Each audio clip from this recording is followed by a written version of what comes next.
इन्हीं का कहना ये है कि इंडिया जो है वो हमारी नॉलेज के लिए ओपन है दूसरे ग्रीक राइटर्स की वजह से, जिन्होंने इंडियन किंग्स के साथ रहे हैं। और इंस्टेंस के लिए अगर हम बात करें तो मेगास्थनीज और डियोनाइसियस का हमारे पास एग्जाम्पल है, जो कि हमें इंडियन लोगों की स्ट्रेंथ के बारे में बताते हैं। लेकिन ऐसा नहीं है, अगर हम उनके अकाउंट्स को बहुत ध्यान से पढ़ें तो वो बहुत ज़्यादा कॉन्फ्लिक्टिंग है, बहुत इनक्रेडिबल है।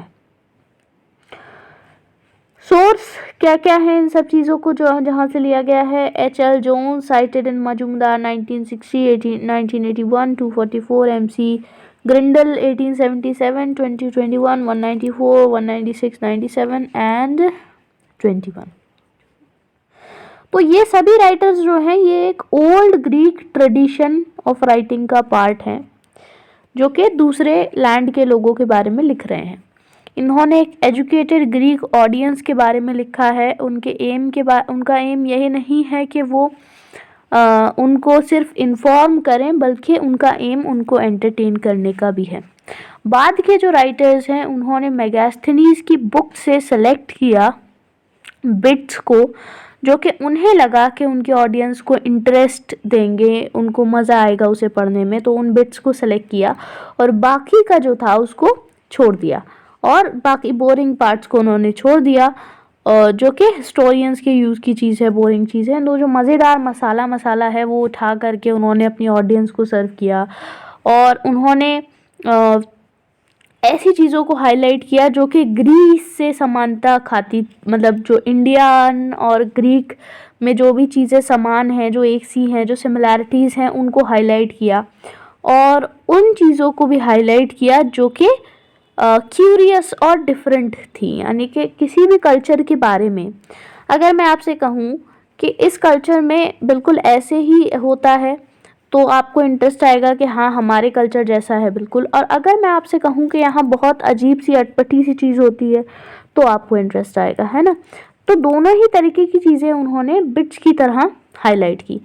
इसके अलावा उन्होंने ज़्यादातर सेम पार्ट को चूज़ करते गए सभी राइटर्स, लेकिन उनका जो नरेशन था वो आइडेंटिकल नहीं था। यानी चीज़ें तो वो सेम ही उठाते थे अकाउंट्स में से, लेकिन उनका जो नरेशन का स्टाइल है वो काफ़ी अलग है। और जब वो इंडिका के कंटेंट करते हैं तो वो काफ़ी सेपरेटेड है from each other by time and bye interest. यानी कि किस तरीके से उनका इंटरेस्ट क्या है, उनका इंटरप्रिटेशन क्या है, उनका स्टाइल क्या है, और किस समय वो लिख रहे हैं, इससे बहुत ज़्यादा असर पड़ता है कि वो इन मेगास्थनीज के अकाउंट को किस तरीके से यूज़ करेंगे। जैसे अगर हम बात करें कि जो प्लिनी का वर्क है जो कि बाद में हुआ और जो बाकी के 3 से अलग है, वो ज़्यादा फैक्चुअल और ड्राई है, उसमें कुछ ऐसा मिर्च मसाला टाइप नहीं है, काफ़ी ड्राई है वो, है ना।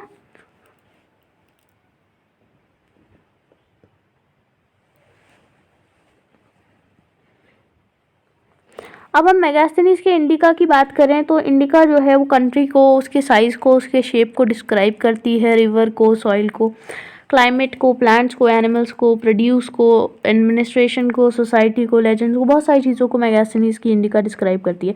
जो ग्रीक्स हैं वो स्पेशली कैप्टिवेट होते हैं इंडियन एनिमल्स से, इंडिया के जो एनिमल्स हैं और उनके अकाउंट्स, जिसमें लेंदी डिस्क्रिप्शंस हमें मिलते हैं एलिफेंट्स के, मंकीज़ के, हॉर्स ट्रेनिंग के और एलिफेंट हंटिंग के।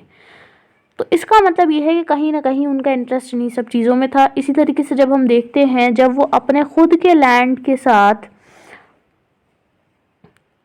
मिला करके सिमिलैरिटीज़ पर कमेंट करते हैं कि ग्रीक में और इंडिया में क्या समानता है, तो इट वाज नोटेड कि जो लेजेंड्स हैं जो कि इंडिकेट करते हैं कि इंडिया ओरिजिनली प्रिमिटिव ट्राइब्स से इनहेबिटेड था, यानी यहाँ पे प्रिमिटिव ट्राइब्स रहती थी, और यहाँ की जो आर्ट्स हैं और जो दूसरी चीज़ें हैं और जो ह्यूमन लाइफ्स है वो धीरे धीरे करके इवॉल्व हुई, धीरे धीरे करके इम्प्रूव हुई। तो जो ग्रीक्स हैं वो इंडियंस को बताते हैं कि वो डायोनाइसस की पूजा करते हैं और हेराकल्स की पूजा करते हैं, जो कि उन्होंने नाम दिए थे, वासुदेव कृष्ण को नाम दिए थे डायोनाइसस और हेराकल्स। तो और वो ये भी कहते हैं कि सिमिलैरिटीज़ हैं ब्राह्मण्स यानी कि ब्राह्मण्स की जो व्यूज़ हैं उसमें भी काफ़ी ज़्यादा सिमिलैरिटीज़ हैं। और जो ग्रीक आइडियाज़ हैं जो कि नेचर और वर्ल्ड और सोल के जो आइडियाज़ हैं ग्रीक्स के, वो काफ़ी ज़्यादा सिमिलर हैं to the ideas of Indian Brahmins यानी ब्राह्मण्स। इसी तरीके से वो इंडिया को आइडियलाइज़ करते हैं जब वो कहते हैं कि जो फार्मर्स हैं उनको कभी वॉर में टच नहीं किया जाता, यानी वॉर में farmers are getting a very much freedom we can say. और कोई स्लेवरी नहीं है इंडिया में, कोई है, और थेफ्ट जो है वो बहुत कमी से होती है, चोरी यहाँ बहुत कमी से होती है। और उन्होंने बहुत सारे पॉइंट्स पे बातें की हैं, जैसे कि अगर हम बात करें तो आइलियन जो हैं वो कहते हैं कि मेगास्थनीज के बारे में वो कहते हैं कि इंडियंस जो हैं वो बोरो नहीं करते, या पैसा को ना तो वो बोरो करते हैं इंटरेस्ट पे, ना वो लेंड करते हैं, ना उधार, ना वो लेते ना वो देते, ब्याज पे ना वो उधार लेते हैं इंडियंस और ना वो उधार देते हैं। इसी तरीके से स्ट्राबो भी कहते हैं कि इंडियंस जो हैं वो आर्ट ऑफ राइटिंग से इग्नोरेंट हैं, यानी वो इग्नोर करते हैं, आर्ट ऑफ राइटिंग उनके पास नहीं है, और आर्ट ऑफ फसिंग मेटल वो भी उनके पास नहीं है, और उन्होंने कभी वाइन नहीं पी और सिर्फ वो सेक्रीफाइसेस पे वाइन पीते हैं। यानी ये काफ़ी चीज़ें ऐसी हैं जो कि उनका इंटरप्रिटेशन है, उनकी कंपैरेटिव स्टडी है इंडियन सोसाइटी की। और हमें कंपैरिजन मिलता है इजिप्ट और यूरोप के साथ भी। जैसे एग्जाम्पल के तौर पे अगर हम लें तो गंगा और इंडस को कंपेयर किया जाता है नील और दनूबे के साथ, और ये ऑब्जर्व किया जाता है कि ज़्यादातर जो जानवर हैं वो ग्रीक लैंड्स में जो टेम है वो यहाँ पर वाइल्ड एनिमल्स हैं। और फंटास्टिक स्टोरीज़ हैं अबाउट, जैसे कि जो वन हॉर्न हॉर्सेस की स्टोरीज़ हैं जिनके जो हेड हैं वो डियर जैसे हैं, मतलब हिरन जैसे हेड हैं उनके। और बड़े बड़े सांपों की कहानियाँ हैं, और रिवर सिलास की कहानी है जहाँ पे कुछ भी फ्लो नहीं करता। स्ट्रेंज कस्टम्स को रिकाउंट किया जाता है। प्लिनी मेगास्थनीज के बारे में बताते हैं, मेगास्थनीज का जो डिस्क्रिप्शन है उसके बारे में बताते हैं कि जो लोग माउंटेन पे रह रहे हैं जिसको नूलो कहते हैं, नूलो उनसे कहा जाता है कि उनके मतलब जो फीट हैं वो पीछे की तरफ हैं, और उनके 8 टोज़ हैं। टोज़ यानी जो पैर के उंगलियां होती हैं वो 8 हैं उनकी हर फुट पे, यानी हर पंजे पे 8 उंगलियां हैं। फुट यानी कि पैर, और उंगलियां 8 हैं, जो हमारी 5 होती है नॉर्मली वो 8 हैं, ठीक है। और वो ये भी कहते हैं कि दूसरे माउंटेन पर एक ब्रीड रहती है इंसानों की जिनके हेड्स जो हैं वो कुत्तों की तरह हैं, डॉग्स की तरह हैं, जिनके सर जो कि हंटिंग और फाउलिंग से जीवित रहते हैं, और एक दूसरे से बार्क करके यानी भौंक करके कम्युनिकेट करते हैं। और गोल्ड डिगिंग आंट्स हैं, यानी ऐसी चींटियां हैं जो सोना डिग करती हैं। सोना डिग करना यानी सोना खोद करके निकालती हैं, और वो नॉर्थ वेस्टर्न माउंटेन्स में रहती हैं। डायोडरस जो हैं उन्होंने बहुत सारे ऐसे फैंटास्टिक अकाउंट्स लिखे हैं। जो ग्रीक रेफरेंसेस हैं मेगास्थनीज की इंडिका के लिए, वो ये रिप्रेजेंट करते हैं कि इंडिया जो है वो एक डबल फिल्टर से देखा जा रहा है। पहला फिल्टर मेगास्थनीज के इंटरप्रिटेशन का कि उन्होंने क्या देखा क्या सुना, और दूसरा फिल्टर ग्रेको रोमन राइटर्स के इंटरप्रिटेशन का कि उन्होंने मेगास्थनीज के अकाउंट को किस तरह इंटरप्रेट किया।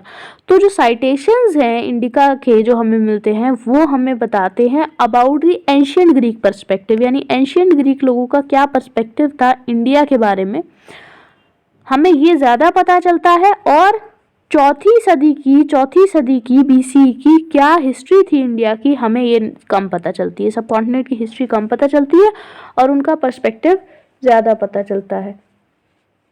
अब हम बात करेंगे अशोकन इंस्क्रिप्शंस की। So short inscriptions on early 4th century BC potsherds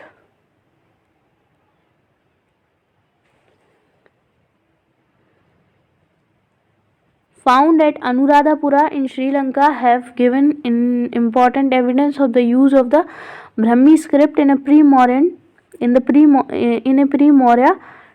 context. Okay, according to some historians, the The Piprava casket inscription and the Sohgaura and Mahasthan inscription may be pre-Maurya or early Maurya. Others consider them contemporary to Ashoka's time or even post-Maurya. A fragmentary Sanchi inscription. Okay. Let me just highlight the main points. ठीक है, ताकि कोई confusion बाकी ना रहे. चलिए.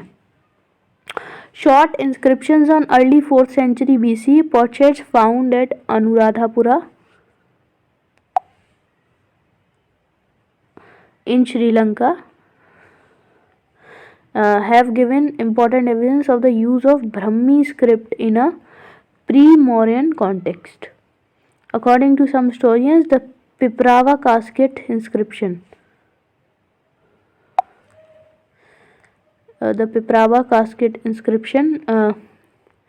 and the Sohgaura and Mahasthan inscriptions may be pre-Mauryan or early Maurya. Others consider them contemporary to Ashoka's time or even post-Maurya. Fragment